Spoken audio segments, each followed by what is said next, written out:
नमस्कार दोस्तों, कैसे हैं आप लोग। 16 अगस्त का दिन है। मैं स्वागत करता हूं आप सभी का हमारे यूट्यूब चैनल दीपक मासेवाल एजुकेशन में। देखिए, 15 अगस्त को मैं न्यूज़ नहीं लेकर आ पाया due to some reasons. And आज 16 अगस्त का दिन है, तो हम 15 और 16 अगस्त का दोनों का आज हम न्यूज़पेपर कवर करने वाले हैं। कल इंडिपेंडेंस डे था। इंडिपेंडेंस डे के मौके पर आप सभी को हमारे स्वतंत्रता दिवस की हार्दिक शुभकामनाएं। जो बेसिकली मेरे को पता है मैं डिले हो गया हूँ इस चीज़ में, बट हाँ, कल हमारा इंडिपेंडेंस डे था and yesterday we got the freedom 1947 में। तो वो सब चीज़ें हैं जो आप सभी को बेसिकली पता होनी चाहिए। एंड हमारे जो यंग जनरेशन है उसको ये सारी चीज़ें पता नहीं होती। मैंने बहुत सारे ऐसे वीडियोस में देखा है कि 26 जनवरी और 15 अगस्त का ही डिफरेंस बेसिकली बच्चों को पता नहीं है, राइट। उनको ये नहीं पता कि 26 ऑफ जनवरी को हम रिपब्लिक डे सेलिब्रेट करते हैं। अगर करते हैं, उनको यही नहीं पता है कि हम रिपब्लिक डे 26 ऑफ जनवरी को करते हैं, right. And 15 of August celebrate कर रहे हैं हम लोग। इंडिपेंडेंस डे हम सेलिब्रेट कर रहे हैं 15 ऑफ अगस्त को। उन बेचारों को यही नहीं पता। तो आज की जनरेशन के लिए ये थोड़ा जो है हमारे लिए आयरनिकल हो जाता है कि भाई आजकल की जनरेशन अगर इतना भी याद नहीं रख पा रही तो क्या करना है उस चीज़ के लिए, राइट। तो उनको पता होना चाहिए। खैर, हम आज 15 और 16 अगस्त दोनों की बेसिकली न्यूज़ कवर कर लेंगे, राइट। ज़्यादा हमारे पास न्यूज़ होती है नहीं, जितने काम भर के न्यूज़ है, जितना भी बेसिकली सेशन हो पाएगा, तो 15 और 16 अगस्त की मैं साथ ही न्यूज़ इसमें कवर करने की कोशिश करूँगा। देखिए, 15 अगस्त का न्यूज़पेपर है और कल ही के दिन एक हमको दुखद हमें खबर देखने को मिली। एक गन फाइट में हमारे जो इंडियन आर्मी के कैप्टन थे, कैप्टन दीपक सिंह, वो शहीद हो गए। He got मार्टियर्ड। एंड कहाँ पर हुए हैं? बेसिकली जम्मू कश्मीर में एक एनकाउंटर में ही गॉट मार्टियर्ड। एंड बेसिकली ये जो है मिलिटेंट के द्वारा इन पर गोली चलाई गई फॉरेस्ट में, एंड वो बेसिकली शहीद हो गए। सो कॉन्डोलेंसेस टू हिम।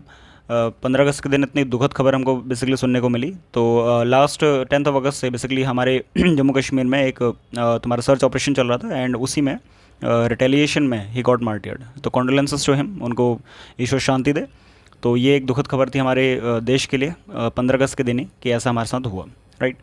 देखिए, दूसरे न्यूज़ पर चलते हैं हम लोग। जो हमारे राष्ट्रपति जी हैं द्रौपदी मुर्मू जी, उन्होंने अर्ज करा है लोगों को कि भाई जो ये स्ट्रोक डिस्कॉर्ड्स होते हैं, राइट, जो बेसिकली टेंडेंसीज़ है कि भाई हम हायरार्किकल बेसिस पे हम लोग अंतर करते हैं, भेदभाव करते हैं, तो उसको बेसिकली हम लोग हटाएं। और कहीं ना कहीं रिजर्वेशन पॉलिसी ठीक है, ठीक है ना, जो अफर्मेटिव एक्शन पॉलिसी है वो ठीक है।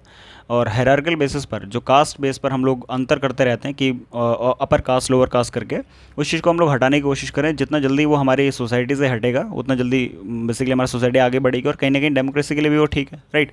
तो उन्होंने क्या कहा, बोला कि सोशल जस्टिस जो है वो टॉप प्रायोरिटी होनी चाहिए बेसिकली गवर्नमेंट की। उसके लिए अफर्मेटिव एक्शन को हमको स्ट्रेंथन करना पड़ेगा, क्योंकि वो एक इंस्ट्रूमेंट है इंक्लूजन का, राइट। इंक्लूजन का इंस्ट्रूमेंट होने का मतलब है कि हम, अच्छा, पहली बात मैं यहाँ पे समझा दूँ कि अफर्मेटिव एक्शन और कुछ नहीं है, ये रिजर्वेशन पॉलिसी है, राइट। रिजर्वेशन पॉलिसी का मतलब क्या होता है? बेसिकली हम लोग, हमारे देश के अंदर हमें रिजर्वेशन मिलता है, जो हमारे बेसिकली पिछड़ा वर्ग जिसको हम लोग बोल देते हैं, ST SCs और OBCs, जिनका हिस्टोरिकली जो बेसिकली उस लेवल को अचीव नहीं कर पाए, हिस्टोरिकली जिनके साथ एक्सप्लॉयटेशन हुआ, ठीक है ना, जो बेसिकली दलित्स वगैरह हैं, तो उनके लिए रिजर्वेशन पॉलिसी हमारे देश के अंदर चलती है कि भाई हर एक चीज़ में उनको रिजर्वेशन मिलेगा, चाहे एम्प्लॉयमेंट है, चाहे कॉलेज, हमारे एजुकेशनल इंस्टीट्यूशंस में चाहे एडमिशन है, राइट। प्रमोशन में भी अब तो उसमें रिजर्वेशन पॉलिसी में रिजर्वेशन आ गया है।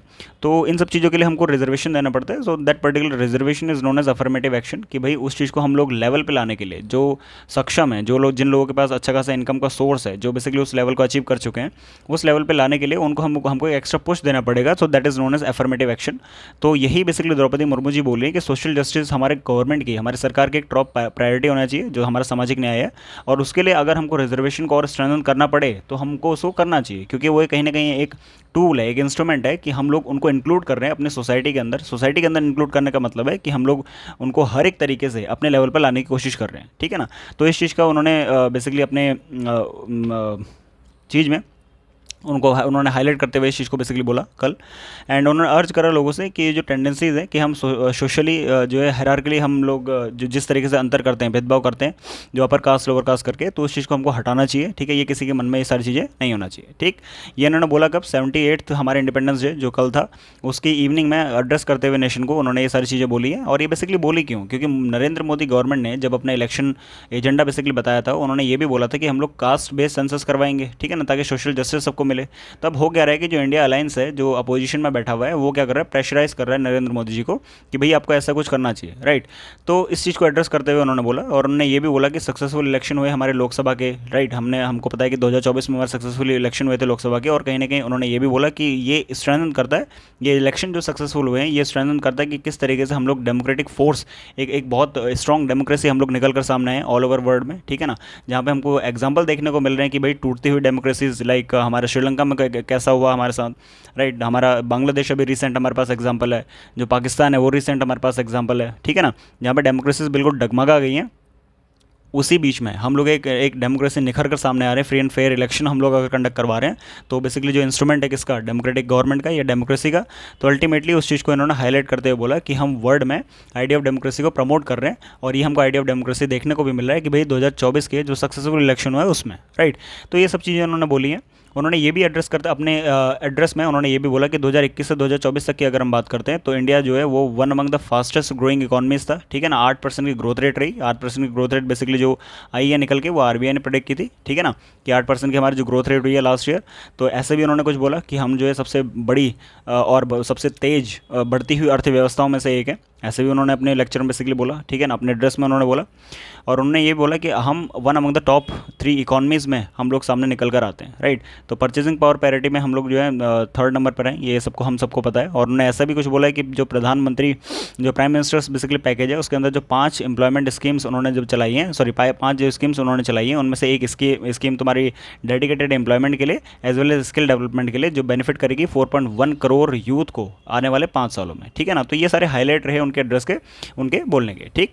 एंड एट लास्ट उन्होंने यही बोला कि अफर्मेटिव एक्शन को हमको और ज़्यादा स्ट्रेंथन करना चाहिए, ताकि एम्प्लॉयमेंट में, ताकि स्किल जनरेशन में, ताकि एजुकेशन में, हर एक मायनों में, हर एक पैमाने में हमारी कंट्री के अंदर सोशल इक्वलिटी हो, सोशल जस्टिस हो। ऐसा नहीं है कि भाई जो सक्षम है वो और आगे निकल जाए, ठीक है ना, और जो तुम्हारा थोड़ा उससे कम सक्षम है, या फिर तुम्हारा हिस्टोरिकली जिसको डिसएडवांटेजेस पोजीशन में रहा, एक्सप्लॉयटेशन जिसका हुआ, उसको अब मौका भी, अभी भी अगर उसको मौका नहीं मिल रहा है, तो भाई ये थोड़ा गलत बात हो जाएगी। ये हमारे सोशल जस्टिस के जो सिद्धांत हैं उनके अगेंस्ट में बेसिकली चला जाएगा, ठीक है ना। That will be against contract, that will be contracting, that is contrasting the policies of social justice, right ना, principles of for social justice. तो इस चीज़ को हमको प्रमोट करना चाहिए, ऐसा उन्होंने कुछ बोला है। So this was the only address of हमारी द्रौपदी मुर्मू जी का। एंड इस चीज़ से आपको बहुत सारी चीज़ें सीखने को मिलती हैं, राइट। तो किस तरीके से ये आपको बेसिकली मुझे बताना है, या आपको अपने मन में ये सोचना है कि किस तरीके से हम लोग रिजर्वेशन पॉलिसी के बेस पर हम लोग सोच सकते हैं। कुछ लोग देखिए, जो रिजर्वेशन होता है ना, अब रिजर्वेशन 2 तरीके से होता है। रिजर्वेशन 2 तरीके से होता है, एक होता है हॉरिजॉन्टल, ठीक है, और एक होता है वर्टिकल रिजर्वेशन। अब लोग इन दोनों को एक ही समझ लेते हैं। रिजर्वेशन लोगों का आजकल के टाइम पे परसेप्शन बन चुका है कि जो ST SC OBC EWS हैं उनको भाई रिजर्वेशन मिल रहा है और वो हमसे आगे निकल गए, ठीक है ना। बट रिजर्वेशन तुम्हारा हॉरिजॉन्टल और वर्टिकल 2 तरीके से चलता है। अगर मैं उसको अभी समझाने बैठा तो लेक्चर लंबा हो जाएगा हमको 16 तारीख की भी न्यूज़ कवर करनी है। तो ये दोनों जो रिजर्वेशन है, टाइप्स ऑफ रिजर्वेशन है, हॉरिजॉन्टल वर्टिकल रिजर्वेशन, ये एक बार आप गो थ्रू कर सकते हैं, और कहीं ना कहीं आपको सोचने का एक अलग डायमेंशन मिलेगा, ठीक है ना, अगर आप इसको गो थ्रू करेंगे। सो दिस वॉज हमारी second news for the day. हम अपने 3rd न्यूज़ पर चलते हैं। सेकंड न्यूज़ में देखिए थोड़ा कंटिन्यूएशन है, यहाँ पर कुछ हमारे इंपॉर्टेंट चीज़ें मुझे मिली।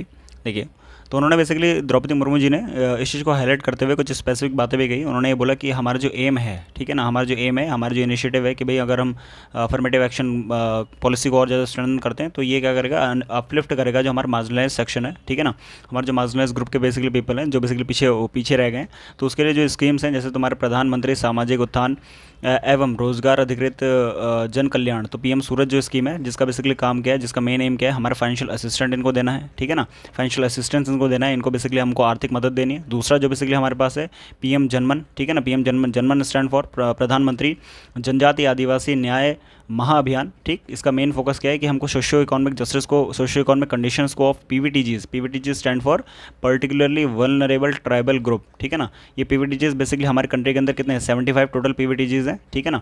और सबसे ज़्यादा पीवीटीज़ कहाँ पर हैं, इस बात का आप ध्यान रखेंगे, सबसे ज़्यादा पीवीटीज़ कहाँ पर है, ओडिशा में है, ठीक है ना। ये एसएससी का किसी वन लाइन क्वेश्चन बेसिकली बन जाएगा कि सबसे ज़्यादा पीवीटीज़ किस स्टेट में पाई जाती हैं, तो बेसिकली ओडिशा में है। और जहाँ तक मुझे याद है कि टोटल 13 स्टेट्स में, ठीक है ना, टोटल कितने स्टेट्स में, टोटल 13 स्टेट्स में हमको पीवीटीज़ मिलते हैं।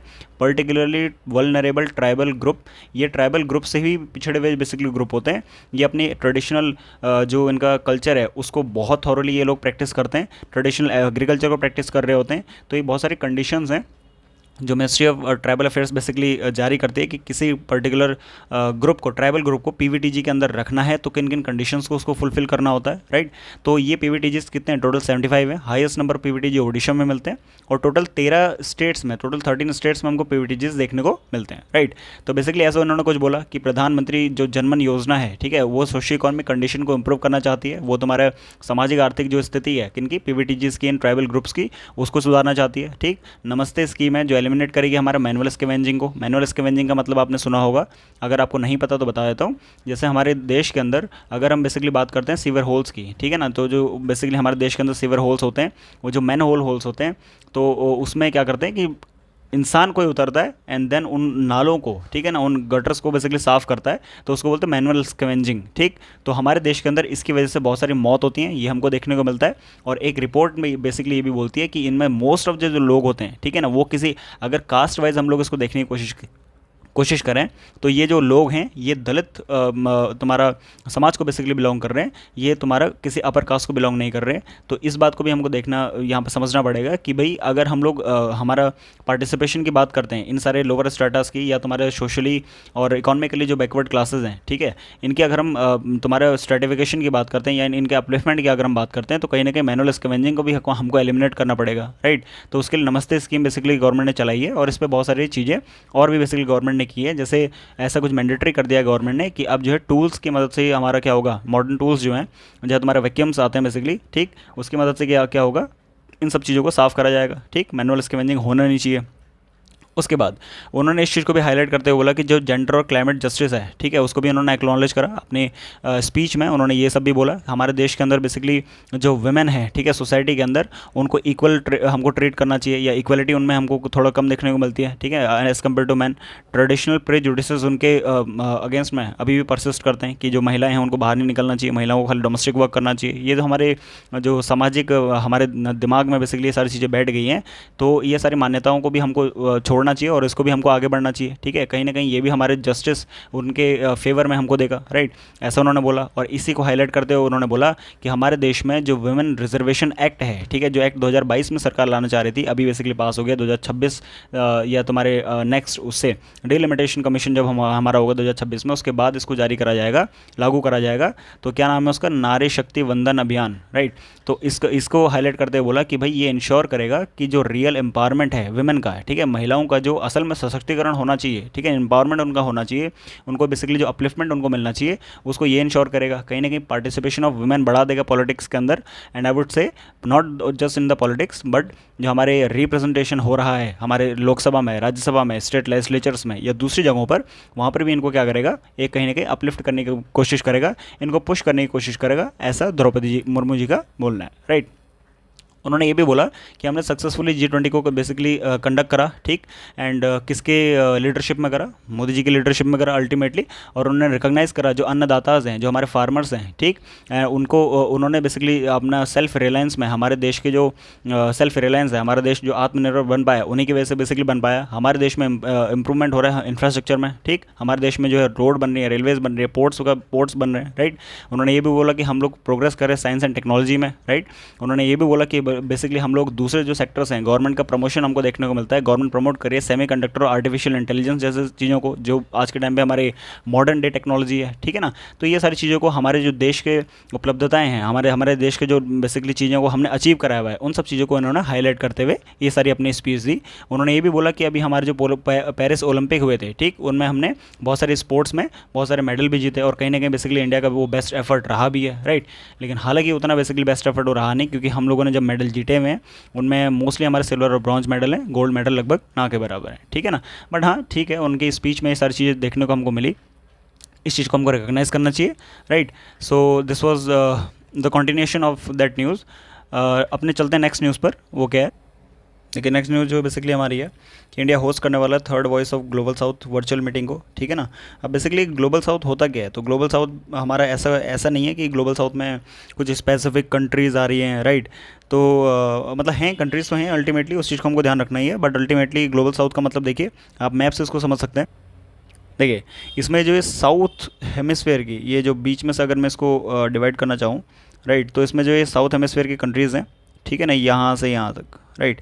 तो ग्लोबल साउथ को एक लाइन तुम्हारा, एक इमेजिनरी लाइन हमारा उसको डिफ्रेंशिएट करती है, इसको बेसिकली अलग करती है, ब्रांडेड लाइन आई थिंक उस लाइन का नाम है। तो इस बात का आप ध्यान रखेंगे कि जो साउथ हेमिस्फेयर की कंट्रीज़ हैं, ठीक है, ये जो साउथ वाली जो कंट्रीज़ हैं, इस बात का आप ध्यान रखेंगे। देखिए ऑस्ट्रेलिया साउथ में होने के बाद भी ग्लोबल साउथ का पार्ट नहीं है, ठीक है। तो इस बात को भी आपको ध्यान रखना है कि ये सारी जो डेवलपिंग कंट्रीज़ हैं, ये कौन सी कंट्रीज़ हैं, ये डेवलप्ड कंट्रीज़ नहीं है, ठीक है।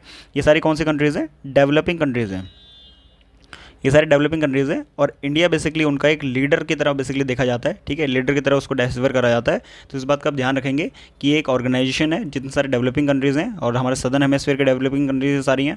इसमें ऑस्ट्रेलिया नहीं है, क्योंकि Australia comes under developed country, right. तो ग्लोबल साउथ का हिस्सा नहीं है, वो ग्लोबल नॉर्थ का हिस्सा है, ठीक, साउथ में होने के बावजूद भी नॉर्थ का हिस्सा है, ठीक है ना। तो इस चीज़ को आप क्लियर करते हुए चलेंगे। तो ये सारी जो कंट्रीज़ हैं इनका एक ग्रुप है, इनकी एक ग्रुपिंग है, और जिसको बेसिकली हेड करता है, मतलब उसका लीडर बेसिकली है कौन, अभी तक हमारा जो लीडर है दैट इज़ हेड कौन करता है उसको, दैट इज़ इंडिया, ठीक है ना। तो इंडिया को बेसिकली हेड बनना भी है एंड अल्टीमेटली उसको हेड करना भी चाहिए, इस इतना कैपेबिलिटी उसके अंदर है कि वो ग्लोबल साउथ को बेसिकली हेड कर रहा है। सो ये हमारा बेसिकली एक अच्छा अचीवमेंट हमारे लिए बेसिकली हो जाएगा अल्टीमेटली। तो इस चीज़ को आप ध्यान रखेंगे कि इंडिया जो है इस चीज़ को होस्ट करने वाला है, ठीक है ना। तो क्या बोल रहा है इंडिया जो है वो थर्ड ग्लोबल वर्चुअल समिट जो होने वाली है कब, हमारे 17 अगस्त को, तो उसको बेसिकली होस्ट करेगा, जिसमें हमको ये देखने को मिलेगा कि सस्टेनेबल फ्यूचर को, इन डेवलपिंग कंट्रीज़ के सस्टेनेबल फ्यूचर को किस तरीके से हम लोग प्रमोट कर रहे हैं, राइट। उसको पिच करने की कोशिश करेगा और बताएगा कि हमको क्या क्या करना चाहिए, क्या हमारा सोल्यूशन होना चाहिए और क्या हमको फर्दर हमारी स्ट्रेटेजी होनी चाहिए। ऐसा कुछ एक्सपेक्टेड है कि भाई जो ये हमारा जो समिट है वो हमको एक प्लेटफॉर्म प्रोवाइड करेगा कि हम लोग एक्सपेंड करें अपने डिस्कशन को। जो लास्टली हम लोगों ने मीट करा था, लास्ट जो बेसिकली मीटिंग हुई थी, जिसमें हमने कॉम्प्लेक्स चैलेंजेस को डिस्कस करा था, बहुत सारे कॉन्फ्लिक्ट को उस मीटिंग के अंदर डिस्कस करा था। कौन कौन से, जैसे फूड सिक्योरिटी है, ठीक है, एनर्जी सिक्योरिटी है, ये जो हमारे क्राइसिस हमारे पास हो रहे हैं, क्लाइमेट चेंज एक सबसे बड़ा क्राइसिस हमारे पास है, जो अफेक्ट करेगा अल्टीमेटली ग्लोबल साउथ की कंट्रीज़ को, राइट। ग्लोबल नॉर्थ की कंट्रीज़ जो हैं वो मेजर कंट्रीज़, मैं सारी कंट्रीज़ की बात नहीं कर रहा, but majority of countries are developed countries, चाहे तुम्हारे यूएस है, चाहे तुम्हारे कनाडा है, चाहे तुम्हारे यूरोपियन यूनियन की कंट्रीज़ हैं, राइट, चाहे तुम्हारे जापान है। तो ये सारी कंट्रीज़ क्या हैं, ये डेवलप्ड कंट्रीज़ हैं और ये कहीं ना कहीं अपने समस्याओं का समाधान करने में सक्षम है, ठीक है ना। लेकिन हमारे जो डेवलपिंग कंट्रीज़ हैं, जो हमारी विकासशील हमारे जो देश हैं, जो विकसित देश हैं, वो तो अपना कर लेंगे निपटारा, लेकिन जो हमारे विकासशील देश हैं, हमारे जो डेवलपिंग कंट्रीज़ हैं, उनका रिप्रेजेंटेशन करना ज़रूरी है। और कहीं ना कहीं उनका रिप्रेजेंटेशन होता है इन्हीं सारी ग्रुपिंग के थ्रू जो इंडिया बेसिकली होस्ट करने वाला है, जिनका इंडिया को लीडर बेसिकली बनना है। लीडर बेसिकली है भी अल्टीमेटली एक इनफॉर्मल लीडर तो बेसिकली है ही, राइट। हमारे मिनिस्ट्री ऑफ एक्सटर्नल अफेयर की तरफ से बेसिकली ऐसा कुछ बोला उन्होंने कि जो समिट है ये किस पर बेस्ड होगा, ये एक थीम पर बेस्ड होगा, जिसमें हम ये बोलेंगे कि an empowered global south for the sustainable future. आने वाले जो हमारा टाइम है, ठीक है, हमारा जो आने वाला टाइम है उसके लिए हमको ग्लोबल साउथ को क्या करना है, एम्पावर करना है, उसको सशक्त बनाना है, उसको और ज़्यादा स्ट्रेंथन करना है, ठीक। उन्होंने ये भी बोला इस समिट के अंदर हम कंटिन्यू करेंगे जो डेलिब्रेशंस हैं, ठीक है, जिन जो प्रायोरिटीज़ होंगी, हमारे जो चैलेंजेस हैं हमारे पास, उनका सॉल्यूशन क्या हो सकते हैं, जो पर्टिकुलरली ग्लोबल साउथ को टारगेट करते हुए चलेगा, उसके डेवलपमेंट को टारगेट करते हुए चलेगा। ऐसा कुछ MEA का बोलना है, ठीक है ना, ऐसा कुछ मिनिस्ट्री ऑफ एक्सटर्नल अफेयर का हमारा बोलना है। तो इस बात को आप ध्यान रखते हुए चलेंगे, ठीक है ना। इसमें 2-3 चीज़ें आपको ध्यान रखनी है। पहली बात, हमारा जो वर्चुअल समिट है, ठीक है, वो होस्ट कौन सी ग्लोबल साउथ की वर्चुअल समिट है, होस्ट करने वाला कौन, इंडिया। थर्ड जो बेसिकली वर्चुअल समिट है उसको होस्ट करेगा इंडिया, पहली बात। दूसरी बात आपको ध्यान रखना है कि जो हमारे ग्लोबल साउथ की कंट्रीज़ हैं उसमें ऑस्ट्रेलिया उसका पार्ट नहीं है। वो सारे की वो ये जो ग्लोबल साउथ की कंट्रीज़ हैं ये एक ग्रुपिंग है हमारी डेवलपिंग कंट्रीज़ की, ठीक। तीसरी बात, इसके अंदर जो मेजोरिटी हमारे डिस्कशन के इवेंट रहेंगे, डिस्कशन की जो चीज़ें रहेंगी वो रहेंगी हमारे के food and energy security crisis, climate change. देखिए क्लाइमेट चेंज तो हर एक ग्रुपिंग का बेसिकली पार्ट हो गया है, ठीक है ना। तो इसको तो आप जो है बाय डिफ़ॉल्ट इसको आप सोच लेंगे। चौथी बात, इसका बेसिकली थीम क्या है, थीम जो हमारे SSC वाले एग्जाम्स होते हैं या कभी कभी हमारा CET या CAPF में भी कभी कभी थीम पूछ लेता है वो, ठीक। तो इस चीज़ को भी आप ध्यान रखते हुए चलेंगे, ठीक है ना। तो ये 3-4 चीज़ों को आप ध्यान अगर रखेंगे तो ये कहीं ना कहीं बेनिफिशियल आपके लिए हो जाएगा, राइट। तो कहाँ होने वाली है ग्लोबल साउथ की वर्चुअल मीटिंग, दिल्ली में होने वाली है, हमारे देश के अंदर ही होने वाली है 17 अगस्त को। इस बात को आप ध्यान रखेंगे, ठीक। अगर आप इसके कंट्रीज़ को ध्यान रख सकते हैं तो वेल एंड गुड। हालांकि इतने सारे कंट्रीज़ को ध्यान रखना मेरे को लगता नहीं सेंस बनाएगा, बट हाँ कौन कौन से एक्सेप्शन हैं, जो ऑस्ट्रेलिया उसमें एक एक्सेप्शन हो जाता है, न्यूजीलैंड उसमें एक एक्सेप्शन हो जाता है कि वो हमारे ग्लोबल साउथ में नहीं आते, सदर्न हेमिस्फीयर में होने के बावजूद भी ग्लोबल साउथ में वो नहीं आते। तो इस बात को आप ध्यान रखेंगे, राइट। देखिए नेक्स्ट न्यूज़ पे चलते हैं। नेक्स्ट न्यूज़ हमारे पास है, UGC ने लॉन्च कराया एक नया सिस्टम जो ऑनलाइन एडमिशन ओपन ओपन से बेसिकली जो ऑनलाइन एडमिशन करते हैं, जो सॉरी ओपन से बेसिकली जो डिस्टेंस लर्निंग से अपना एजुकेशन कंप्लीट करते हैं, ठीक है ना। तो यूजीसी ने बोला है कि भाई उनके लिए एक academic bank for of credit ID generate करेंगे and ultimately distance education bureau इसके लिए रिस्पॉन्सिबल होगा, उसकी वेबसाइट पर ये सारी चीज़ें होंगी। और कहीं ना कहीं इंश्योर करेगा कि भाई जो हमारी अनरिकग्नाइज्ड यूनिवर्सिटीज़ होती हैं, ठीक है ना, जो कहीं से भी बच्चे वो कर लेते हैं एंड बाद में उनको पता चलता है कि भाई वो यूनिवर्सिटी रिकॉग्नाइज ही नहीं थी, ठीक है ना। तो इस चीज़ को एलिमिनेट करने के लिए, बच्चों के इंटरेस्ट को बेसिकली सेव करने के लिए, उनके फ़ायदे में यूजीसी ने ये सारे स्टेप उठाए हैं। देखिए क्या बोल रहा है। जो हमारी यूजीसी है, यूनिवर्सिटी ग्रांट कमीशन है, उसने इंट्रोड्यूस किया है नया एनरोलमेंट प्रोसीजर बच्चों के लिए, ठीक है। और कहीं ना कहीं ये एडमिशन ओपन डिस्टेंस लर्निंग से जो अपने एडमिशन लेने वाले हैं, तो ऑनलाइन प्रोग्राम उनके लिए फॉर द एकेडमिक ईयर 2024-25 के लिए ये एप्लीकेबल होगा। इस बात का आप ध्यान रखते हुए चलेंगे, ठीक। एम क्या है कि बच्चों को ये इंश्योर करें कि बच्चों को जो एनरोलमेंट है, ठीक है, वो अप्रूव्ड हायर एजुकेशन इंस्टीट्यूशन में हो और कहीं ना कहीं तो वो ज्वाइन करें इन्हीं सारे प्रोग्राम्स को जो डेडिकेटेडली यूजीसी ने बना के दिए हुए हैं, ठीक है ना। ऐसा नहीं कि किसी भी प्रोग्राम में कोई भी इंस्टीट्यूशन अपना एनरोलमेंट करवा रहा है तो बच्चों के साथ कहीं ना कहीं वो धोखाधड़ी है, ठीक। तो ऐसा भी बोला है कि जो नई गाइडलाइंस है उसमें है क्या, देखिए बोल रहे कोई भी बच्चा जो है, ठीक, जिसका ये है कि उसको एनरोलमेंट करना है इन प्रोग्राम्स के अंदर, उसको रजिस्टर करना पड़ेगा पहली बात यूनिवर्सिटी ग्रांट कमीशन की डीईबी वेबसाइट पर, DEB stand for distance education bureau website पर, ठीक। और कहीं ना कहीं उसको अपना एबीसी आईडी जनरेट करेगा वो, ठीक। ABC stand for academic bank of credit, ठीक है, ये आईडी जनरेट होगी और उसको एक यूनिक आइडेंटिफिकेशन बेसिकली मार्क मिलेगा, यूनिक आईडी उसको मिलेगी जिसको हम बोलेंगे डिस्टेंस एजुकेशन ब्यूरो आईडी, ठीक है ना। तो ये जनरेट हो गया एंड अल्टीमेटली इसके थ्रू वो क्या करेगा फिर अपना एडमिशन बेसिकली ले सकता है, ठीक है ना। ये इससे स्टैंडर्डाइज हो जाएगा। देखिए क्या बोल रहा है, जो आईडी है उसको जारी किया जाएगा for the standardization of the education procedure. और कहीं ना कहीं बच्चे जो हैं ओपन डिस्टेंस लर्निंग से जो ऑनलाइन मोड में बच्चे पढ़ने वाले हैं उनको सेफगार्ड करेगा कि भाई उनके जो करियर प्रोस्पेक्ट्स हैं या उनका जो एकेडमिकली वो बेसिकली पढ़ रहे हैं उस चीज़ को सेफगार्ड करने की कोशिश करेगा, ठीक है ना। तो इस चीज़ को आप ध्यान रखते हुए चलेंगे। इन गाइडलाइंस में बेसिकली है ये सारी चीज़ें कि भाई डीईबी वेबसाइट पर आपको पहली बार रजिस्टर करवाना है। दूसरी बात, वहाँ पर जब आप रजिस्टर करवाएंगे तो आपको एबीसी आईडी मिलेगी, academic bank of credit ID के साथ आपको बेसिकली वहाँ पर अपना एबीसी के साथ आपको वहाँ पर अपना डीईबी में एनरोलमेंट करवाना है और वो कहीं ना कहीं आपका डीईबी आईडी जनरेट कर देगा, राइट। और DEB ID basically standardize ID होगी एंड अल्टीमेटली आपका एडमिशन में क्या करेगा, वो हेल्प करेगा। आपको चाहे ओपन डिस्टेंस लर्निंग एडमिशन लेना है, आपको चाहे ऑनलाइन मोड में एडमिशन लेना है, ठीक है ना। तो ये कहीं ना कहीं आपका करियर प्रोस्पेक्ट को बचाने की कोशिश करेगा। यूजीसी ने ये भी बोला कि यूजीसी ओडीएल, ठीक है, ओपन डिस्टेंस लर्निंग प्रोग्राम जो बेसिकली है open distance learning program and online program regulation act जो बेसिकली 2020 का, उसने मिनिमम स्टैंडर्ड सेट करे हुए हैं कि भाई ये जो प्रोग्राम्स हैं, ठीक है, कौन से प्रोग्राम जो यूजीसी ने बेसिकली इस एक्ट के तहत या इस रेगुलेशन के तहत 2020 का, सॉरी जो एक्ट नहीं है, रेगुलेशन के तहत बेसिकली जो प्रोग्राम्स लिस्ट करे हुए हैं, ठीक। और ये बोला कि जो UGC distance based education bureau की वेबसाइट पर ये सारे प्रोग्राम जो लिस्टेड हैं उन्हीं को ये सारे इंस्टीट्यूशन क्या करेंगे, रिकॉग्नाइज इंस्टीट्यूशन क्या करेंगे, अपने उस पर भी लिस्ट करेंगे, अपने वेबसाइट पर भी लिस्ट करेंगे ताकि बच्चों को एक प्रॉपर उस चीज़ को लेकर आइडिया हो, ठीक है ना, प्रॉपर उस चीज़ को लेकर क्लियरेंस हो। इसको भी बेसिकली क्लियर करते हुए यूजीसी ने स्टेप लिया हुआ है। उन्होंने ये भी बोला कि जो इशू हमारे पास रिसेंटली हमको देखने को मिला कि अनरिकॉग्नाइज यूनिवर्सिटीज़ जो थी, जो बच्चों को एडमिट कर रही थी, ठीक है ना, उन्होंने हाईलाइट करते हुए बोला कि भाई स्टैंडर्डाइज प्रोसीजर को उनको फॉलो करना है, ठीक। और कहीं ना कहीं बच्चों के इंटरेस्ट में, बच्चों के इंटरेस्ट को सेफगार्ड करते हुए, बच्चों के बारे में सोचते हुए यूजीसी ने ये सारे स्टेप लिए हुए हैं, ठीक। तो ये हमारी न्यूज़ थी कि भाई यूजीसी ने ओपन डिस्टेंस एजुकेशन को और ज़्यादा फॉर्मलाइज करने के लिए, स्टैंडर्डाइज करने के लिए ये सारा बेसिकली स्टेप उठाया। तो जो एक अच्छी बात है, ठीक है, क्योंकि कहीं ना कहीं बच्चों को अपना एडमिशन लेने के बाद, अपने इतनी फीस भरने के बाद पता चलता था कि भाई हमारा जो बोर्ड है, हमारा जो यूनिवर्सिटी है वो तो यूजीसी रिकॉग्नाइज्ड है ही नहीं, ठीक है। तो कहीं ना कहीं वहाँ पे बच्चों का पैसा भी जाता था और अल्टीमेटली बच्चों का टाइम भी उसमें ज़्यादा लगता था। देखिए अगली जो हमारी इंपॉर्टेंट न्यूज़ है, मैं उसको बोलूँगा बहुत ज़्यादा ही इंपॉर्टेंट न्यूज़ है, सारे एग्जाम पर्सपेक्टिव से बहुत ज़्यादा इंपॉर्टेंट न्यूज़ है, ठीक है ना। तो आज की ये कल की बेसिकली न्यूज़ जो थी, हमारे कंट्री के अंदर 3 और रामसर साइट्स को हमारे कंट्री के अंदर जोड़ दिया गया है, जो एक बहुत अच्छी बात है। और अब हमारे पास टोटल कितने 85 बेसिकली रामसर साइट्स हो गए हैं, ठीक है ना। तो 82 से बेसिकली 85 हो गए। 2023 तक बेसिकली हमारे पास कितने रामसर साइट्स थे, अब हमारे पास 82 थे और अब हमारे पास 2024 में रामसर साइट के टोटल कितने हमारे पास रामसर साइट्स हैं, तो अब हो गए हैं, तो हमारे टोटल मिलाकर 85, राइट। तो ऐसा कुछ बोला मिनिस्ट्री ऑफ एनवायरमेंट ने, ठीक है, ministry of environment forest and climate change ने बेसिकली ऐसा कुछ बोला कि 3 जो और हमारे वेटलैंड्स हैं वो हमारे देश के अंदर जुड़ रहे हैं, ठीक है, रामसर साइट्स के जो रामसर साइट के द्वारा डिजिग्नेटेड है, राइट। अब इंडिया के पास कितने हो गए टोटल? 85 रामसर साइट्स हो गए हैं। जो नई रामसर साइट्स जुड़ी हैं उनका नाम क्या है, ये नाम आप अपने नोट्स में नोट डाउन करेंगे, बहुत ज़्यादा इंपॉर्टेंट बेसिकली हो जाते हैं सारे एग्जाम पर्सपेक्टिव से, ठीक है। तो पहला बेसिकली है हमारे पास नंजारायन, ये नंजारायन एंड काजू वैली बर्ड सेंचुरी, जो कहाँ की है? तमिलनाडु की है, ठीक है। फिर उसके बाद तवा रिजर्वेयर ऑफ मध्य प्रदेश। तो ये 3 हमारे पास जो साइट्स हैं ये हम रामसर साइट्स हमारे वेटलैंड कंजर्वेशन के अंदर, रामसर साइट्स कंजर्वेशन के अंदर जुड़ चुकी हैं, राइट।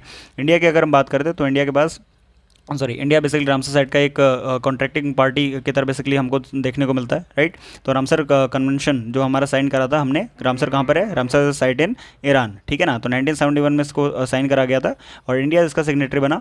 ये बेसिकली बना था रामसर साइट्स 1971 में, बट इंडिया ने इसको साइन करा कब? 1982 में। 1982 से 2013 तक की अगर हम बात करते हैं हमारे पास 26 खाली साइट्स थी, लेकिन 2014 से 2024 तक की अगर हम बात करें तो हमारे पास टोटल 59 रामसर साइट्स हो गए। तो कहीं ना कहीं हमको रामसर साइट्स में, वेटलैंड्स में हमको इंक्रीमेंट देखने को मिलता है। अगर हम अपने कंट्री के अंदर की बात करते हैं तो तमिलनाडु में सबसे highest number of Ramsar sites हैं, टोटल 18 है।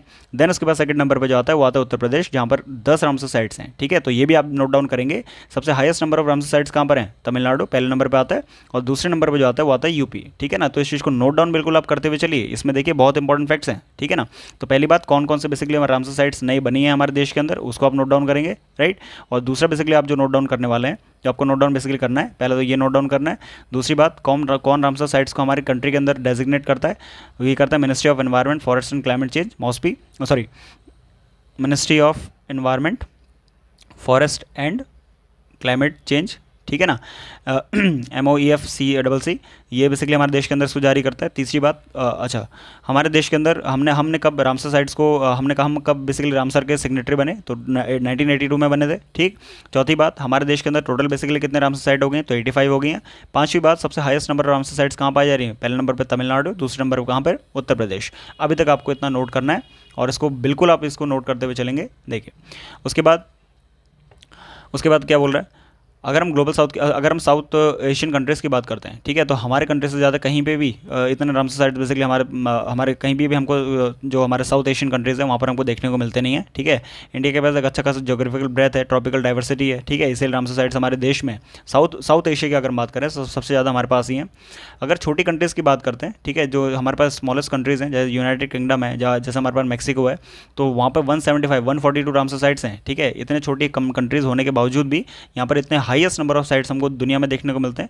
बोलीविया की अगर हम बात करते हैं, ठीक, तो ये इसके पास लार्जेस्ट एरिया है, कहाँ पर? रामसर साइट का इतना स्क्वायर किलोमीटर का इसके पास एरिया है, ठीक, जो किसके इस रामसर साइट प्रोटेक्शन के अंदर हमको देखने को मिलता है, राइट। तो इस बात को भी आप ध्यान रखते हुए चलेंगे। सबसे ज़्यादा वर्ल्ड में रामसर साइट्स कहाँ पर है? यूके में, देन उसके बाद मैक्सिको में, ठीक। उसके बाद रामसर साइट्स की अगर हम बात करें तो रामसर साइट या उसको वेटलैंड बनने के लिए उसको कुछ कंडीशंस को, कुछ क्राइटेरियाज़ को उसको फुलफिल करना पड़ता है, जो रामसर कन्वेंशन के अंदर ही लिखे हुए हैं, ठीक। पहली बात वो इसको आप नोट डाउन करेंगे, ठीक है ना। ये बहुत इंपॉर्टेंट हाईलाइट बेसिकली है, तो ये आपसे किसी भी पेपर में पूछ सकता है कि रामसर साइट बनने के लिए कौन कौन से क्राइटेरियाज़ हैं, कौन कौन से कंडीशंस हैं। तो UPSC में तो बिल्कुल ही ये पूछ सकता है, ठीक है ना। तो पहली बात, उसको सपोर्ट करना चाहिए वल्नरेबल, उसको बेसिकली सपोर्ट करना चाहिए वल्नरेबल, एंडेंजर्ड और क्रिटिकली एंडेंजर्ड स्पीसीज़ को, पहली हमारी कंडीशन है, ठीक है ना। हमारी जो रेड लिस्ट है, IUCN की रेड लिस्ट है, उसमें जो हमारा वल्नरेबल, एंडेंजर्ड और क्रिटिकली एंडेंजर्ड स्पीसीज या थ्रेटेंड हमारी इकोलॉजिकल कम्युनिटीज़ अगर वहाँ पर मिल रही है, इसको पहली बात सपोर्ट करना चाहिए। दूसरी बात, रेगुलरली सपोर्ट करें 20,000 या उससे ज़्यादा हमारे वाटर बर्ड्स को, ठीक है, ये दूसरी कंडीशन होगी। तीसरी बात, एक इंपॉर्टेंट सोर्स होना चाहिए हमारा फिश का, स्पॉनिंग ग्राउंड का, ठीक है, उसके लिए बेसिकली एक प्रॉपर फिश ग्राउंड होना चाहिए, प्रॉपर स्पॉन्स बेसिकली वहाँ पर हमको मिलना चाहिए, ठीक है ना। नर्सरीज वहाँ पे हो, माइग्रेशन पाथ बेसिकली वो हो किसका? फिश का, एंड कहीं ना कहीं वहाँ पे इन सब चीज़ों का स्टॉक भी होना ज़रूरी है, राइट। तो ये सारी कंडीशंस हैं जो हमको फुलफ़िल करनी पड़ेंगी, क्राइटेरिया है जिसको फुलफ़िल करना पड़ेगा किसी भी कंट्री को, अगर वहाँ पर क्या है रामसर साइट बेसिकली अगर उसको डिक्लेयर करना है, ठीक है। तो ये सारे क्राइटेरियाज हैं जिनको फुलफ़िल करना ज़रूरी है, राइट। तो इसमें बहुत इंपॉर्टेंट इन्फॉर्मेशन हमको देखने को मिली जिसको आप नोट डाउन करते हुए चलेंगे। तो इस बात का ध्यान रखेंगे आप कि हमारे देश के अंदर अब टोटल कितने नंबर ऑफ हमारे पास साइट्स हो गई हैं। तो अभी हमारे पास 85 रामसर साइट्स हो गई हैं, 85 हमारे पास टोटल जो है वेटलैंड्स हमारे पास हो गए हैं, ठीक है ना। So I think this was all for today. देखिए इसके अलावा तो बेसिकली मेरे को कुछ ज़्यादा मिला नहीं, ठीक है। एंड हमारे कल का जो बेसिकली 15 तारीख का जो न्यूज़ था, न्यूज़पेपर था, उसमें इतनी इंपॉर्टेंट न्यूज़ थी जो मैंने यहाँ पर कवर कर दी है, ठीक है ना। अब देखते हैं जरा 16 तारीख की हमारे पास क्या क्या न्यूज़ हैं, उसको मैं नेक्स्ट हमारे वीडियो में कवर करने वाला हूँ। अगर एक ही वीडियो में डाला तो वीडियो लंबी हो जाएगी अल्टीमेटली, ठीक है। तो ये 15 तारीख की न्यूज़ थी, अब मैं 16 तारीख की न्यूज़ आज ही के दिन कवर कर रहा हूँ। नमस्कार दोस्तों, कैसे हैं आप लोग। 16 तारीख की न्यूज़ में आपको सभी का स्वागत है। मैं स्वागत करता हूं आपका हमारे चैनल में, दीपक मासीवाल एजुकेशन में। तो आज का देखिए 16 तारीख का हमारे करंट अफेयर्स न्यूज़ में सबसे इंपॉर्टेंट डिस्कशन जो रहा, जो कल प्राइम मिनिस्टर ने रेड फोर्ट से हमको एड्रेस करा, ठीक है ना।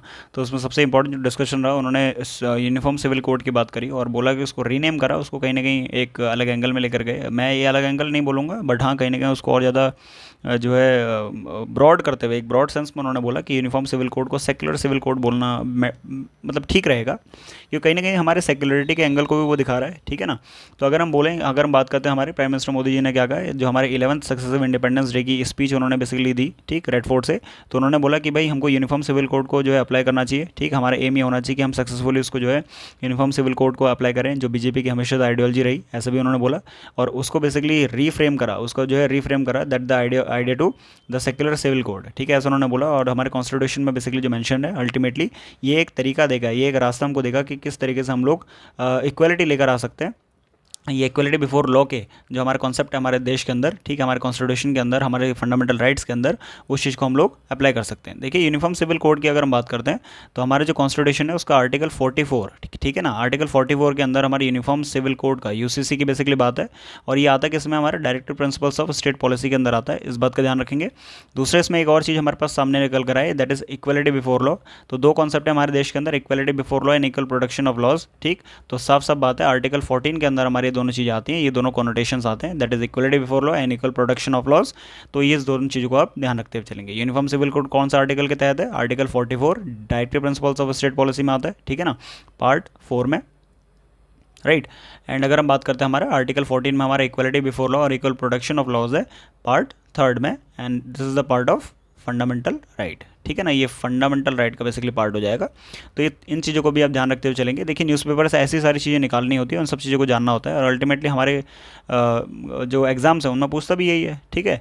तो इस तरीके से आइडियाज़ को उन्होंने अपना रिप्रेजेंट करा, बोला यूनिफॉर्म सिविल कोड को थोड़ा अगर हम रीफ्रेम कर दें, सेक्युलर सिविल कोड उसका बोलना ठीक रहेगा। हमारे संविधान के अंदर भी मेंशन है आर्टिकल 44 के अंदर, और कहीं ना कहीं हमको एक रास्ता देगा कि इक्वलिटी बिफोर लॉ, ठीक है, जो हमें जो है समानता, सबके समक्ष जो हमको समानता लेकर चलनी है, समानता को स्थापित करना है, उसको भी क्या करेगा, पुश करेगा। उन्होंने ये भी बोला कि सुप्रीम कोर्ट ने भी इसको बार बार रिपीटेडली इसको डिस्कस करा कि हमको इंप्लीमेंट करना चाहिए हमारे देश के अंदर यूनिफॉर्म सिविल कोड को, ठीक है।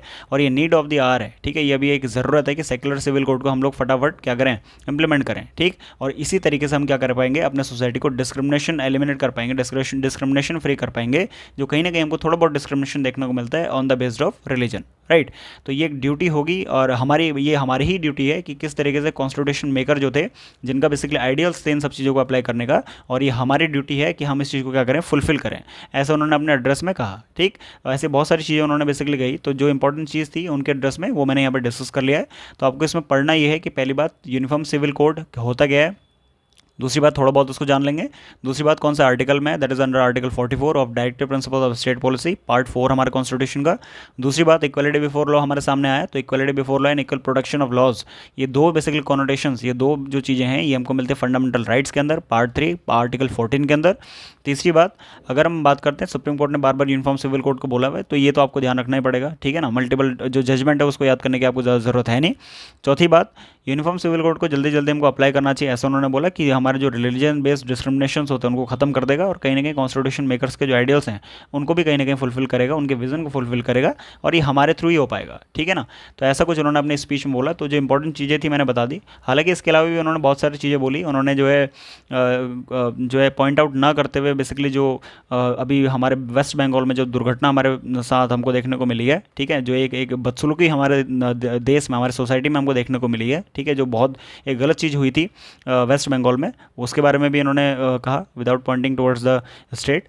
और हिंडनबर्ग की अभी जो रिपोर्ट आई, तो किस तरीके से वो हमारे देश को इम्पैक्ट करने की बात करता है, नेगेटिवली इम्पैक्ट करने की बात करता है, उन्होंने भी अपने एड्रेस में ये सारी चीज़ें कही थी, राइट। तो जिसने कल सुना होगा एड्रेस इनका, तो उसने तो मतलब कम से कम ये सारी चीज़ें सुनी ही होंगी, राइट। तो जो इंपॉर्टेंट चीज़ थी वो मैंने ऊपर डिस्कस कर ली है। नेक्स्ट न्यूज़ हमारे पास है digital boost to revive the solar power installation scheme. देखिए सोलर पावर के लिए हमारे कंट्री के अंदर एक स्कीम चलती है, ठीक है। अब ये जो न्यूज़ है ये यूपीएससी वालों के लिए भी उतना इंपॉर्टेंट है और एसएससी वालों के लिए भी उतना इंपॉर्टेंट है। तो ऐसा नहीं है कि भाई मैं इसमें जो है ऐसा डिसइंटीग्रेशन कर दूँ, सेग्रीगेशन कर दूँ कि यूपीएससी वाले ये पढ़ेंगे और एसएससी वाले ये पढ़ेंगे, ठीक है। तो जिनके उसमें वन लाइनर आते हैं तो भाई वो अपने अकॉर्डिंग इसको देख लेंगे। और वन लाइनर कैसा आएगा, जैसे फॉर एग्जाम्पल वो बोल देगा हमारे देश में मतलब for boosting the digital infra in the solar power, right, या फिर सोलर पावर इंस्टॉलेशन के लिए विच of the scheme is run by the government. तो ध्यान रखेंगे उस स्कीम का नाम क्या है, पीएम कुसुम, ठीक है ना। पीएम कुसुम उस स्कीम का नाम है। पीएम कुसुम, कुसुम की फुल फॉर्म क्या है, दैट इज प्रधानमंत्री ऊर्जा सुरक्षा एवं उत्तम महाअभियान, सॉरी उत्थान महाअभियान। तो ये इसका फुल फॉर्म है, ठीक है। क्या फुल फॉर्म है पीएम कुसुम का, प्रधानमंत्री किसान ऊर्जा, सॉरी हाँ, प्रधानमंत्री किसान ऊर्जा सुरक्षा एवं उत्थान महाअभियान, ठीक है ना। दिस इज द पीएम कुसुम। और ये है किस चीज़ के लिए, ये सोलर पावर इंस्टॉलेशन के लिए हमारे देश के अंदर स्कीम चलती है। तो ये दोनों ही अभ्यर्थी, ठीक है, कोई भी अगर किसी भी एग्जाम के प्रिपेयर कर रहा है उसको तो ये पढ़ना ही पड़ेगा। तो बोल रहा है कि बेसिकली डिले इसमें हमको देखने को मिला है, 34,000 करोड़ का बेसिकली ये प्रोग्राम था जिसको लॉन्च करा गया था कि हम लोग अपनी कंट्री के अंदर बूस्ट करें सोलर एनर्जी इंफ्रा को, ठीक। किस फील्ड में, एग्रीकल्चर में। अब देखिए इसमें था क्या ना, इसमें यह था कि जो किसान है, किसान का मान लीजिए एग्रीकल्चर फील्ड है, ठीक है। और इसमें बोला गया था कि एग्रीकल्चर फील्ड को गवर्नमेंट जो है वो लीज पर लेगी और यहाँ पर क्या करेगी, इस तरीके से सोलर पावर प्लांट्स को इंस्टॉल करवाएगी, ठीक है ना। सोलर जो पावर प्लांट्स होते हैं इनको इंस्टॉल करवाएगी, राइट। लेकिन अभी भी इसमें क्या देखने को मिला है, हमको डिले देखने को मिला हुआ है। ऐसा कुछ है कि हमारे देश में गुजरात और राजस्थान इस मामले में बहुत आगे हैं, क्योंकि इनका मेजोरिटी जो पार्ट है वो तुम्हारे एग्रीकल्चर के अंदर नहीं आता, ये बेसिकली डेजर्टिफाइड है, राइट। तो इस चीज़ को आप ध्यान रखेंगे, पहली बात। अच्छा, तो बेसिकली चल क्या रहा है, देखिए बोल रहा है कि हमारे देश में पीएम कुसुम जो स्कीम है, अच्छा इसकी वजह से हुआ क्या, जो एग्रीकल्चर में मतलब इस स्कीम में जो हमको डिले देखने को मिला है, इंफ्रास्ट्रक्चर इन एग्रीकल्चर के लिए बेसिकली स्कीम थी। तो जो स्टेट्स हैं उन्होंने जो दूसरे हमारे अल्टरनेटिव्स उनके पास अवेलेबल थे, उन्होंने उस अप्रोच को फॉलो करना शुरू कर दिया है कि भाई हम पीएम कुसुम पर अगर डिपेंडेंट हैं तो अल्टीमेटली सरकार तो उसको बार बार क्या कर रही है, आगे बढ़ा देगी, ठीक है ना। डिले से अगर चल रहा है 34,000 करोड़ के अगर डिले से चल रहा है तो भाई ये सारी चीज़ें हमारे काम नहीं करेंगी। तो जो स्टेट्स उन्होंने क्या करा हुआ है, उन्होंने दूसरे अल्टरनेटिव से जाना शुरू कर दिया। पीएम कुसुम जो स्कीम है, ठीक है, उसका जो मेन एम है वो देखिए क्या है, उसमें यह है कि हमको 100 गीगावाट सोलर पावर प्लांट से अपना इलेक्ट्रिसिटी को जनरेट करना है और कहीं ना कहीं रिन्यूएबल सोर्सेज ऑफ एनर्जी की तरफ शिफ्ट करना है, ठीक। इसमें हमारे 14 लाख सोलर पंप को हम लोग इंस्टॉल करवाएंगे, ठीक है ना। सोलर पंप्स को हम लोग इंस्टॉल करवाएंगे और 35 लाख सोलर ग्रिड कनेक्ट होंगे तुम्हारे कहाँ पे, इन एग्रीकल्चरल पंप से। तो ऐसा कुछ इसका एम था, ठीक। ये एम ध्यान रखते हुए चलेंगे, बट ये एम तो जो है फुलफिल होने वाला है नहीं, ठीक है ना। पता नहीं कभी ये एम फुलफिल होगा। सरकार के बहुत सारे ऐसे स्कीम्स हैं जो डिलेज चल रही हैं, राइट। अगर हम जून की बेसिकली बात कर रहे हैं तो जून में खाली 256 मेगावाट जो पावर प्लांट हमारे देश के अंदर इंस्टॉल्ड है, ठीक। जिसमें 3.97 लाख सोलर पंप्स हैं और 13,500 सोलर पंप्स बेसिकली अभी तक इंस्टॉल्ड हुए हैं, ठीक है ना। कितने होने हैं, दैट इज़ 9.7 लाख बेसिकली होने थे और अभी तक खाली कितना इंस्टॉलेशन है, 13,500 बेसिकली अभी तक खाली हमारे पास इंस्टॉलेशन है। और सरकार ने बोला है कि हम इस स्कीम को 2026 तक क्या करेंगे, डेडलाइन को कंप्लीट करने की कोशिश करेंगे। तो ये बड़े प्रॉब्लमेटिक चीज़ है हमारे देश में। अल्टीमेटली जितना रिसोर्स का वेस्टेज होगा उतना सरकार इन सब चीज़ों में डिले करेगी। अगर रिसोर्सेज किसी भी कंट्री के अंदर एफिशिएंटली यूटिलाइज नहीं हो रहे हैं, करप्शन है, मल्टीपल चीज़ें हैं, अगर तुम्हारा सप्लाई चेन डिसरप्शन है, प्रॉपर बना नहीं है, प्लानिंग में तुम्हारे बार बार डिले हैं, प्लानिंग में चेंजेस हो रहे हैं, तो यही सारी चीज़ें हमको देखने को मिलती हैं जो हमारे इस स्कीम में हमको देखने को मिली है, ठीक है ना। तो कुछ ना कुछ हमको सॉलिड अप्रोच लेते हुए चलना पड़ेगा गवर्नमेंट को, ताकि इन सब सारी चीज़ों को कम करें वो, ठीक। बोल रहे हैं इसके लिए जो की हर्डल्स हैं वो क्या हैं कि अवेलेबिलिटी ऑफ सूटेबल लैंड, जो एग्रीकल्चर लैंड होती है, तो उसके लिए बेसिकली लैंड इनको मिल नहीं पा रही, राइट। गुजरात और राजस्थान की बात करते हैं, यहाँ पे मैंने बता दिया कि जो वास्ट ट्रैक्ट है किसका, डेजर्ट का, ठीक है, या यहाँ पे अनकल्टिवेटेड लैंड है, इसीलिए यहाँ पे सबसे ज़्यादा तुम्हारा पावर जनरेशन हो पा रहा है इन दो स्टेट्स में, राइट। हमको ये भी पता है कि वर्ल्ड का सबसे बड़ा जो सोलर पावर प्लांट है वो सोलर पावर प्लांट में प्लांट जो है वो, अगर हम एरिया वाइज बात करते हैं तो बादला कहाँ पर पड़ता है, हमारा राजस्थान में पड़ता है, ठीक है ना। बादला सोलर पावर प्लांट कहाँ पर है, राजस्थान में ही है, ठीक है ना। और इन्होंने बोला कि जो एग्रीकल्चर लैंड है कहीं ना कहीं हमको उसमें चैलेंजेस भी देखने को मिलते हैं कि जो पार्सल ऑफ लैंड है वो इनफ नहीं होता कि हम लोग वहाँ पर क्या करें, अपना सोलर पावर प्रोजेक्ट को डेवलप कर पाएँ, ठीक है। तो ऐसा भी कुछ इन्होंने बोला है कि भाई हमको एक बहुत बड़ा लैंड चाहिए होता है, बट वो पार्सल में छोटे टुकड़ों में बटा हुआ है, ऐसा कुछ इन्होंने बोला। इन्होंने बोला कि आज तक बेसिकली अगर हम टिल डेट की बात करते हैं तो 12.3 मेगावाट जो है वो ऑलरेडी इंस्टॉल हो चुका है, कहाँ पर, राजस्थान में। और ऐसा प्लान है कि 2024 के एंड तक या 2024 तक हम इसको टच कर दें 100 मेगावाट तक, ठीक। और इन्होंने ये भी बोला बेसिकली सरकार का ये भी कहना है कि हाँ भाई हम इसी तरीके के प्लान्स को अप्लाई करें, कहाँ पर, महाराष्ट्र में और मध्य प्रदेश जैसे इलाकों में, ठीक। तो ये सारे बेसिकली प्लानिंग चल रही है सरकार की। इसमें आपको जो ध्यान रखना है कि हमारे कंट्री के अंदर सोलर पावर इंस्टॉलेशन के लिए जो मेन स्कीम है that is PM Kusum scheme, ठीक है ना। पीएम कुसुम स्कीम का आप ध्यान रखेंगे, प्रधानमंत्री कृषि ऊर्जा सुरक्षा एवं उत्थान महाअभियान, राइट। इसमें इसका एम क्या है, 100 gigawatt basically solar power plant हमारे कंट्री के अंदर इंस्टॉल करवाना है, ठीक है ना, जो फार्म ऑन लैंड है उसके ऊपर, और 14 लाख सोलर पंप बेसिकली हमारे कंट्री के अंदर इंस्टॉलेशन होना चाहिए। और उसके लिए हमारे पास 35 लाख ग्रिड कनेक्टेड होंगे इन्हीं इंस्टॉल्ड सोलर पावर पंप से, ठीक है ना। जो एग्रीकल्चर पंप्स होंगे वहाँ पर क्या होंगे, ये सारी चीज़ें कनेक्टेड होंगी, राइट।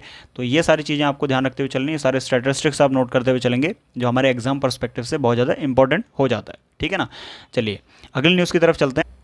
नेक्स्ट जो हमारे पास न्यूज़ है, देखिए, बोला सेंटर ने लॉन्च करा है एआई बेस्ड सर्वेलेंस सिस्टम, ठीक है, जो मैनेज करेगा एग्रीकल्चर के अंदर पेस्ट को, साइंटिस्ट को कनेक्ट करेगा इससे, और कहीं ना कहीं फार्मर्स को इसमें मदद मिलेगी, ठीक है। तो साइंटिस्ट को फार्मर से कनेक्ट करने की कोशिश की गई है, या फार्मिंग के अंदर टेक्नोलॉजी को हमारे कनेक्ट करने की कोशिश की गई है, ठीक है। तो जो हमारे लिए बहुत एक इंपॉर्टेंट चीज़ हो जाती है, और कहीं ना कहीं फार्मर्स को अगर ये हेल्प कर रहा है, तो कहीं ना कहीं हमारे जो अन्नदाताज हैं, ठीक है, जो हमारे लिए इतना एफर्ट कर रहे हैं कि हम लोग फूड सिक्योरिटी को करें, ठीक है, तो उस चीज़ को कहीं ना कहीं हमको देखने को मिलेगा। अब देखिए क्या बोल रहा है, सेंटर ने लॉन्च करा हुआ है एनपीएसएस क्या है, एक नया बेसिकली सिस्टम है, it stand for national paste surveillance system, ठीक, जो एआई इंटेलिजेंस एआई पे बेसिकली तुम्हारा बेस्ड है। इस बात का ध्यान रखेंगे, जो हेल्प करेगा फार्मर को कनेक्ट करे कि हमारे जो एग्रीकल्चर में साइंटिस्ट हैं और जो फार्मर्स उनको कनेक्ट करने की कोशिश करेगा, और कहीं ना कहीं जो एक्सपर्ट हैं, ठीक है ना, जो एक्सपर्ट्स हैं जो मोबाइल फ़ोन पर या मोबाइल फोन से भी इस चीज़ को कंट्रोल कर सकते हैं, पेस्ट को किस तरह कंट्रोल करना है, वो सारी चीज़ें बेसिकली बताएंगे, ठीक है ना। फार्मर भी इसको देख सकता है। अल्टीमेटली इन्होंने बोला कि हमारे जो बेसिकली एग्रीकल्चर मिनिस्टर हैं शिवराज सिंह चौहान जी, उन्होंने बोला इसका एम क्या है कि जो रिड्यूस करना है, पहली बात हमको डिपेंडेंस जो फार्मर की है किसके, पेस्टिसाइड रिटेलर्स के ऊपर, उसको हमको रिड्यूस करना है। और दूसरी बात हमको साइंटिफिक अप्रोच लेते हुए चलना है कि किस तरीके से हम पेस्ट को कंट्रोल कर पाएँ, मैनेज कर पाएँ, ठीक है, और इसको हमको इनक्यूलेट करना है फार्मर के अंदर, ठीक है ना। तो डिपेंडेंस भी कम कर देगा फार्मर्स की, और कहीं ना कहीं फार्मर्स को इंडिपेंडेंट बनाएगा, ठीक है। प्रॉपर मैनेजमेंट उसको अगर प्रोवाइड कर लेंगे तो फार्मर इंडिपेंडेंट है, अपने तरीके से उस चीज़ को देख सकता है, अपने तरीके से स्टेप ले सकता है, ठीक है ना।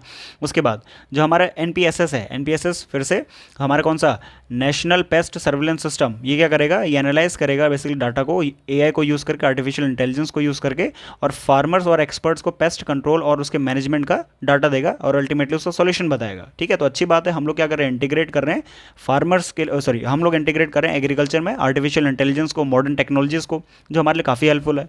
उन्होंने ये भी बोला कि ये जो बेसिकली एनपीएसएस है ये हेल्प करेगा 14 करोड़ फार्मर्स को, हमारे देश के अंदर जितने 14 करोड़ फार्मर्स हैं उनको बेसिकली हेल्प करेगा। सेंटर कनेक्ट करने का, सेंटर ने ऐसा सोचा है, ठीक है, सेंटर ऐसा ट्राई कर रहा है कि कनेक्ट करें हम लोग, जो हमारे साइंटिस्ट हैं उनको फार्मर से हम लोग कनेक्ट करने की कोशिश करें।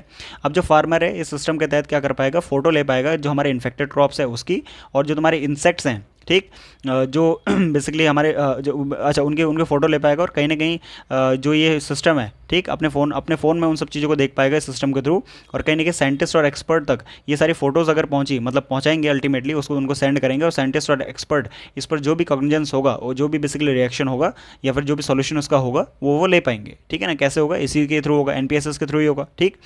अच्छा, दूसरी बात इसमें ये भी बोला इन्होंने कि हेल्प करेगा कि भाई डिजीज़ को भी क्योर करें, ठीक। तो इन्होंने बोला कि अगर हम करेक्ट क्वांटिटी में पेस्टिसाइड को यूज़ कर रहे हैं वो भी ये ऐप हमको बता देगा।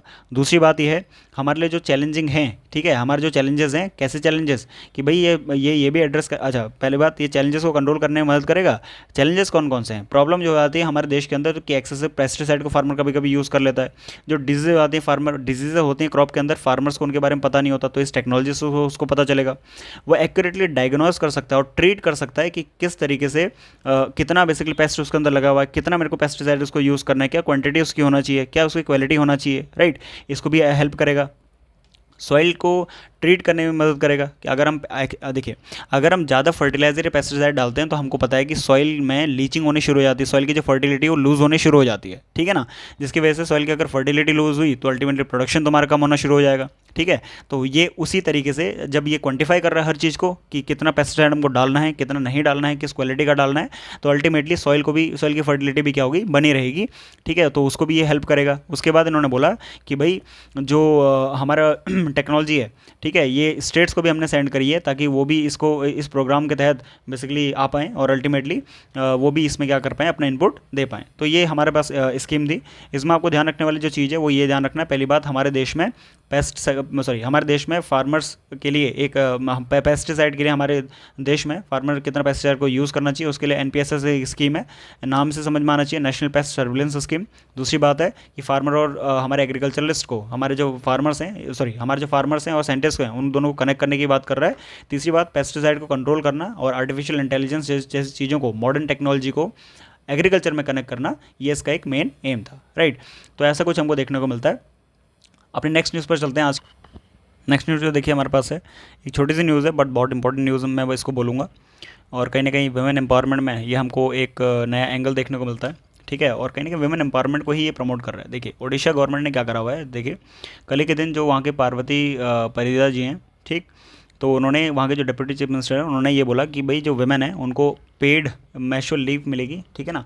तो जब मैशुअल साइकिल उनकी चल रही होती है तो उनको बेसिकली उसमें पेड लीव मिलेगी, अगर वो छुट्टी भी करती हैं तो कोई दिक्कत नहीं है, ठीक है। और ये दोनों के लिए इंश्योर करा हुआ है, चाहे कोई प्राइवेट एम्प्लॉय है चाहे कोई स्टेट गवर्नमेंट के अंदर एम्प्लॉयमेंट कर रहा है, तो ठीक है। तो 1 डे मैशुअल लीव का उन्होंने प्रावधान करा है, तो बहुत अच्छी बात है।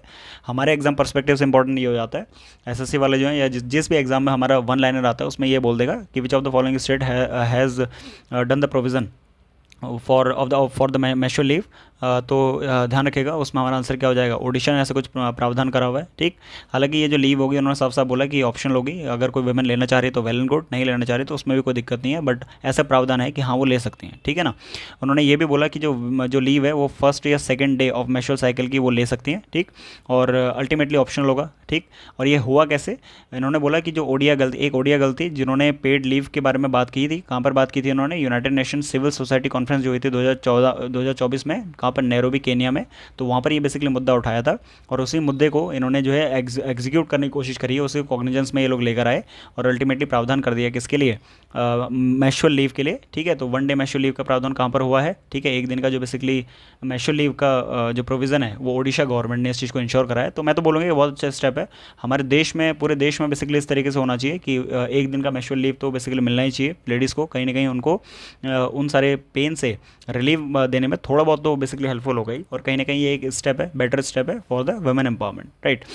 ओके, नेक्स्ट न्यूज़ जो है देखिए, कल के ही बेसिकली एड्रेस में प्राइम मिनिस्टर मोदी जी ने एक तो और बात बेसिकली कही, क्या बोला कि हमारे देश में हम लोग जो है ग्लोबल डिफेंस मैन्युफैक्चरिंग हब की तरह सामने निकल कर आ रहे हैं, ठीक है। तो डिफेंस के बारे में उन्होंने कही कि हम लोग डिफेंस मैन्युफैक्चरिंग में कहीं ना कहीं अपने आप को स्ट्रेंथन करने की कोशिश कर रहे हैं, इंडिजनाइजेशन उसका हो रहा है, और जो हमारा मेक इन इंडिया प्रोग्राम है तो उसको ये कहीं ना कहीं पुश दे रहा है और उसका रिजल्ट हमको देखने को मिल रहा है, ठीक। तो हमारे देश के अंदर हम बहुत सारी चीज़ें बना रहे हैं, उन्हीं में से हमारा डिफेंस मैन्युफैक्चरिंग एक अच्छा खासा बेसिकली जो है उसमें रोल अपना निभा रहा है, ठीक।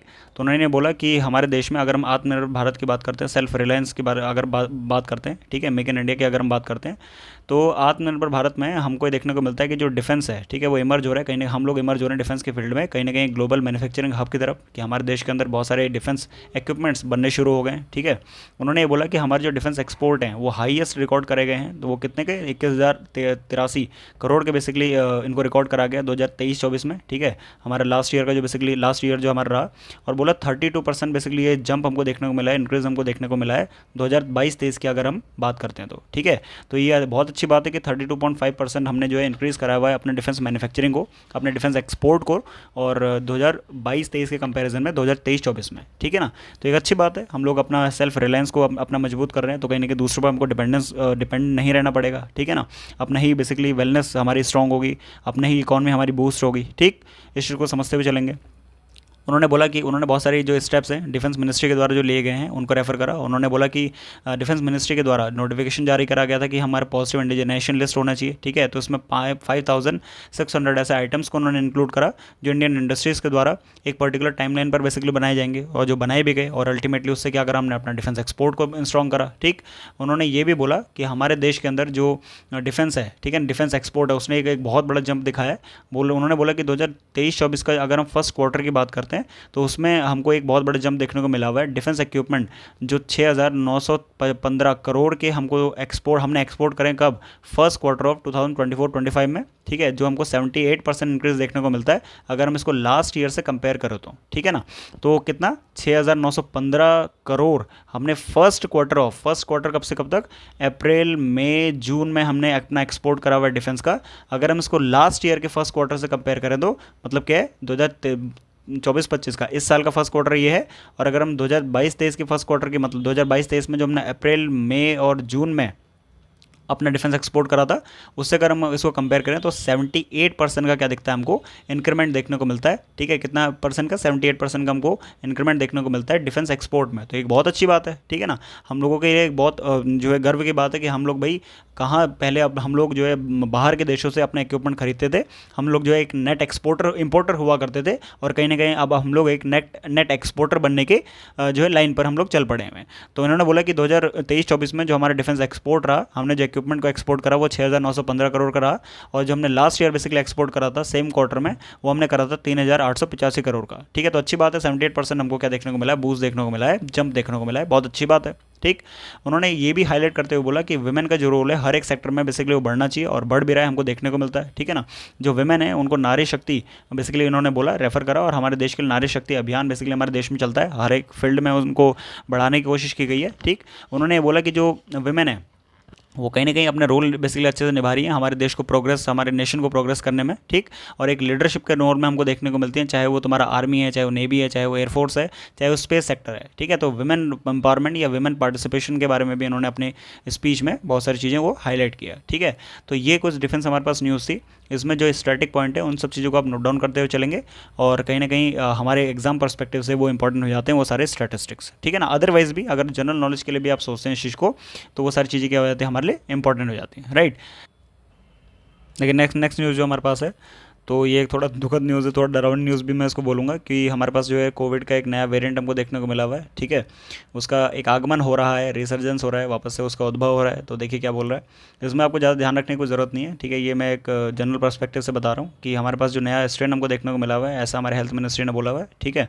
JP नड्डा जी ने बोला हुआ है कि KP.1 और KP.2, ठीक। तो ये जो हमारे पास KP.1 और KP.2 बेसिकली हमारे पास जो नए स्ट्रेन हमको देखने को मिले, रिसेंटली रिसर्च हुए हैं, ठीक है। तो ये कोविड के स्ट्रेन हैं, और कहीं ना कहीं बोला JN.1 जो ओमिक्रॉन हमारे पास वेरिएंट था, उसी के नए स्ट्रेन हमको देखने को मिले हुए हैं। तो आई होप कि ये वापस से उतना त्रासदी ना ही मचाए तो बेटर है, क्योंकि हमने जिस तरीके से इन सब चीज़ों को फेस किया हुआ है, ठीक, तो वो चीज़ें ठीक नहीं है, राइट।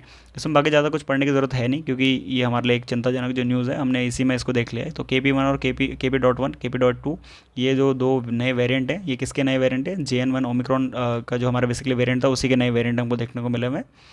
तो बस इतना ही इसमें मामला था। देखिए यही आज की न्यूज़ थी, ठीक है। जो इसमें इंपॉर्टेंट न्यूज़ थी वो मैंने सारी कवर कर दी है। कल के न्यूज़ पे नेक्स्ट जो बेसिकली हमारे न्यूज़पेपर सेशन आने वाले हैं, उनको मैं ट्राई करूँगा कि बेसिकली अब इसमें कोई डिले ना हो, ठीक, क्योंकि 15 तारीख वाले में थोड़ा डिले हो गया है, आई नो दैट। और इस चैनल को आप सब्सक्राइब कर लेंगे इसी तरीके की न्यूज़ को पाने के लिए। एंड मिलते हैं आपसे कल, तब तक के लिए बाय बाय।